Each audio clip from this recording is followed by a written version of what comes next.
Rəqsanə İsmailova. Artıq Rəqsanə xanımı evə buraxıblar, ev dustaqlığına. Bilirsiniz ki, ittiham olunurdu. Bir nəfərdən pul almışdı və qızın ziniyyət əşyaları aldığına görə həbs edilmişdi. Evə buraxılıb artıq ev dustaqlığına. Təbii ki, mən istinad edirəm Axşam.az-a. Təbii ki, Axşam.az-ın məlumatına görə sənətçinin borcunu bir qismi, yəni ödənilib.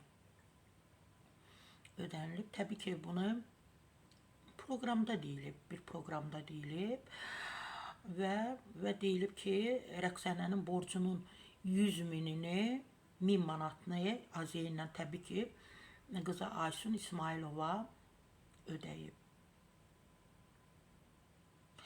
Amma sağ olsun Aysun, tək, yenə də deyirəm, xırdaca çiyinlərinin üzərində ağır yükü daşımağı bacardı və anasının artıq 100 minini ödəyib.